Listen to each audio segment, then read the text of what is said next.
हाथ जोड़कर नमस्कार। यह एक पौराणिक कथा है।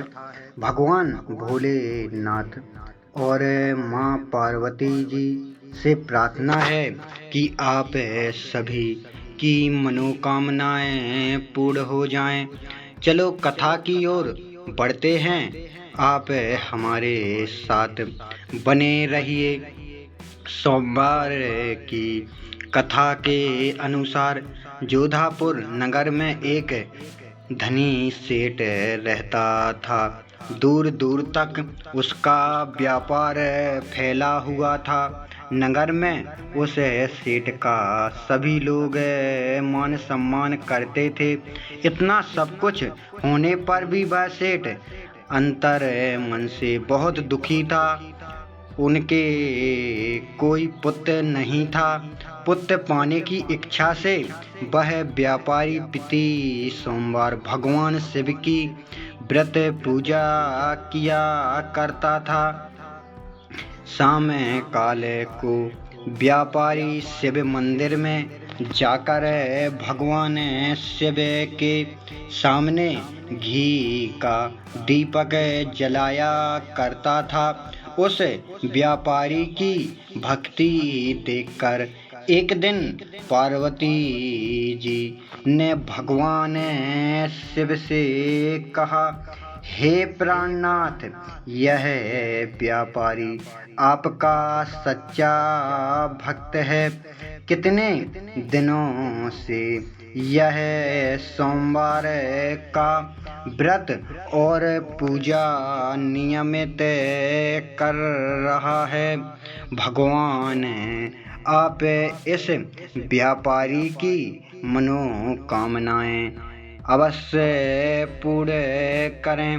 भगवान शिव ने मुस्कुराते हुए कहा, हे पार्वती जी, इस संसार में सबको उसके कर्म के अनुसार फल की प्राप्ति होती है। प्राणी जैसा कर्म करते हैं उन्हें वैसा ही फल प्राप्त होता है।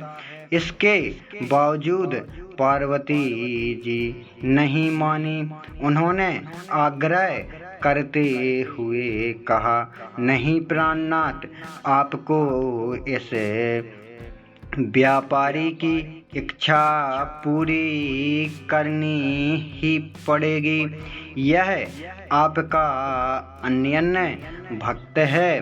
प्रति सोमवार आपका विधिवत व्रत रखता है और पूजा अर्चना के बाद आपको भोग लगाकर एक समय भोजन ग्रहण करता है।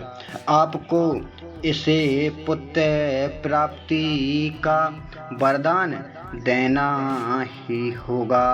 पार्वती जी का इतना आग्रह देखकर भगवान शिव ने कहा, तुम्हारे आग्रह पर मैं इस व्यापारी को पुत्र प्राप्ति का वरदान देता हूँ, लेकिन इसका पुत्र 16 वर्ष से अधिक जीवित नहीं रहेगा। उसी रात भगवान शिव ने स्वप्न में उस व्यापारी को दर्शन देकर उसे पुत्र प्राप्ति का वरदान दिया और उसके पुत्र के 16 वर्ष तक जीवित रहने की बात भी बताई। भगवान के वरदान से व्यापारी को खुशी तो हुई, लेकिन पुत्र की अल्प आयु की चिंता ने उस खुशी को नष्ट कर दिया। व्यापारी पहले की तरह सोमवार का विधिवत व्रत करता रहा कुछ महीने पश्चात उसके घर अति सुंदर पुत्र उत्पन्न हुआ।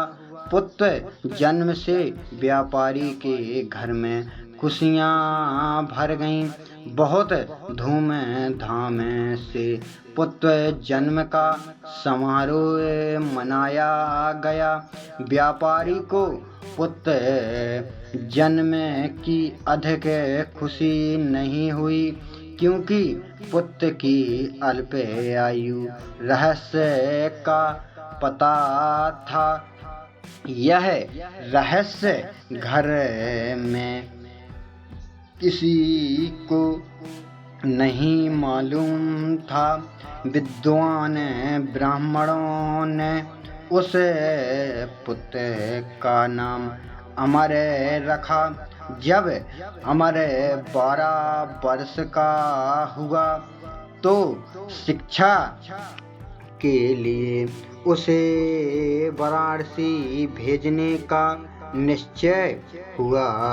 व्यापारी ने अमर के मामा दीपचंद को बुलाया और कहा कि अमर को शिक्षा प्राप्त करने के लिए वाराणसी छोड़ आओ। अमर अपने मामा के साथ शिक्षा प्राप्त करने के लिए चल दिया। रास्ते में जहाँ भी अमर और दीपचंद रात्रि विश्राम के लिए ठहरते, वहीं यज्ञ करते और ब्राह्मणों को भोजन कराते थे। लंबी यात्रा के बाद अमर और दीपचंद एक नगर में पहुँचे। उस नगर के राजा की कन्या के विवाह की खुशी में पूरे नगर को सजाया गया था। निश्चित समय पर बारात आ गई, लेकिन वर का पिता अपने बेटे के एक आंख से काने होने के कारण बहुत चिंतित था।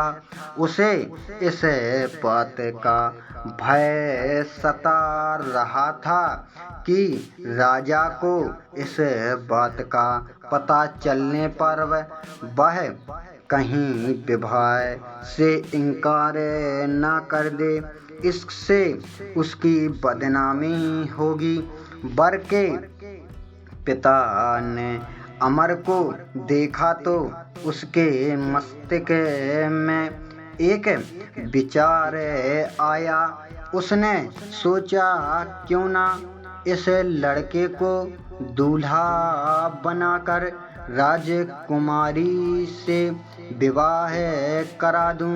विवाह के बाद इसको धन देकर विदा कर दूंगा और राजकुमारी को अपने घर में ले जाऊंगा। वर के पिता ने इसी संबंध में अमर और दीपचंद से बात की। दीपचंद ने धन मिलने के लालच में वर के पिता की बात स्वीकार कर ली। अमर को दूल्हे के वस्त्र पहनाकर राजकुमारी चंदिका से विवाह करा दिया गया।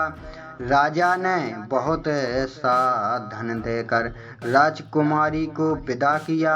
अमर जब लौट रहा था तो सच नहीं छिपा सका और उसने राजकुमारी को ओढ़नी पर लिख दिया, राजकुमारी चंदिका, तुम्हारा विवाह तो मेरे साथ हुआ है।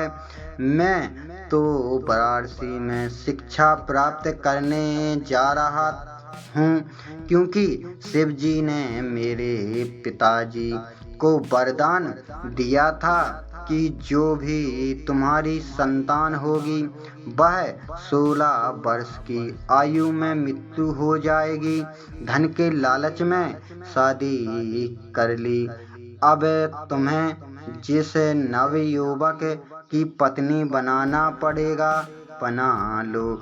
जब राजकुमारी ने अपनी ओढ़नी पर लिखा हुआ पढ़ा तो यह बात राजा को बताई। बात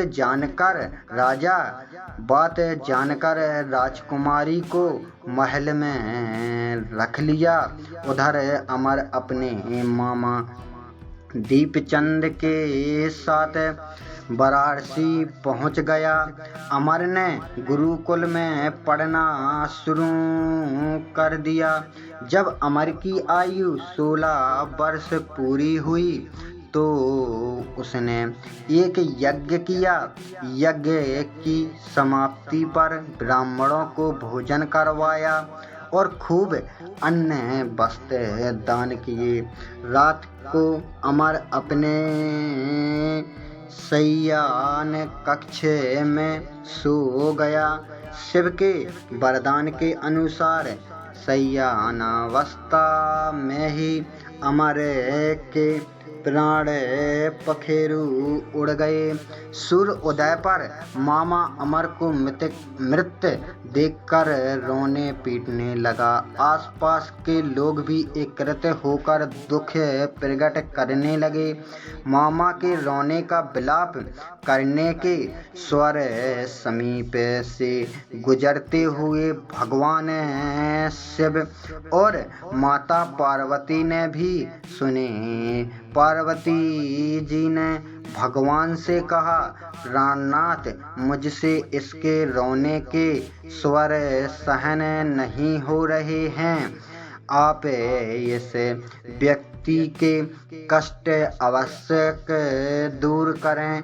भगवान शिव ने पार्वती जी के साथ अदृश्य रूप में समीप जाकर अमर को देखा तो पार्वती जी से बोले, पार्वती जी, यह तो उसी व्यापारी का पुत्र है। मैंने इसे 16 वर्ष की आयु का वरदान दिया था। इसकी आयु तो पूरी हो गई।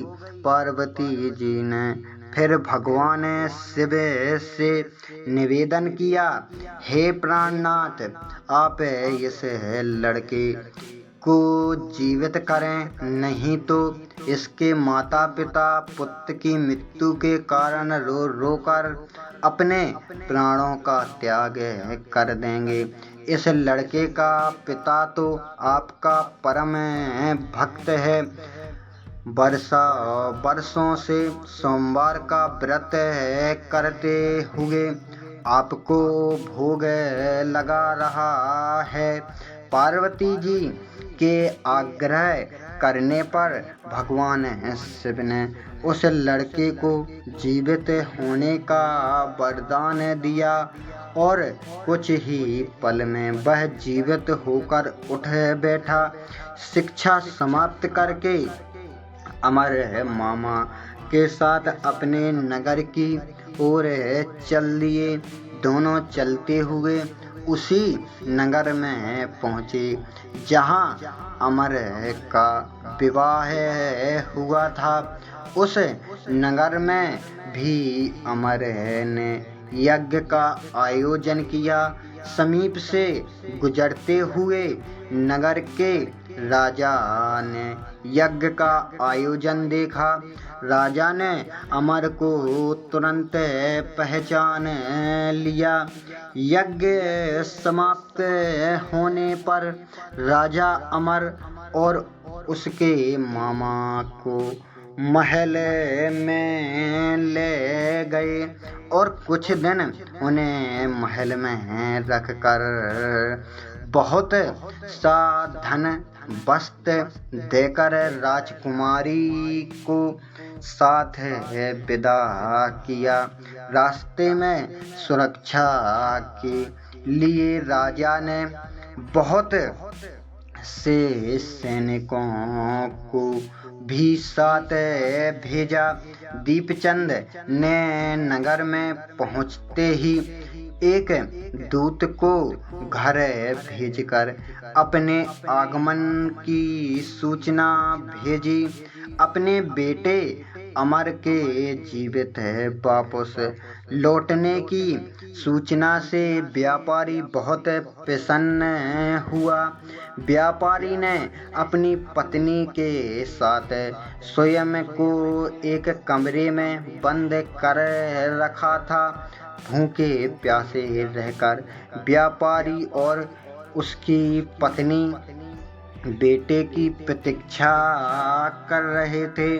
उन्होंने प्रतिज्ञा कर रखी थी कि यदि उन्हें अपने बेटे की मृत्यु का समाचार मिला तो दोनों अपने प्राण त्याग देंगे। व्यापारी अपनी पत्नी और मित्रों के साथ नगर के द्वार पर पहुंचा। अपने बेटे के विवाह का समाचार सुनकर पुत्र वधू राजकुमारी चंद्रिका को देखकर उनकी खुशी का ठिकाना नहीं रहा। उसी रात भगवान शिव ने व्यापारी को स्वप्न में आकर कहा, हे श्रेष्ठी, मैंने तेरे सोमवार के व्रत करने और व्रत कथा सुनने से प्रसन्न होकर तेरे पुत्र को लंबी आयु प्रदान की है। व्यापारी बहुत प्रसन्न हुआ। सोमवार का व्रत करने से व्यापारी के घर में खुशियां लौट आईं। शास्त्रों में लिखा है कि जो स्त्री पुरुष सावन के सोमवार की विधिवत व्रत करते हैं और व्रत कथा सुनते हैं, उनकी सभी मनोकामनाएं व इच्छा पूरी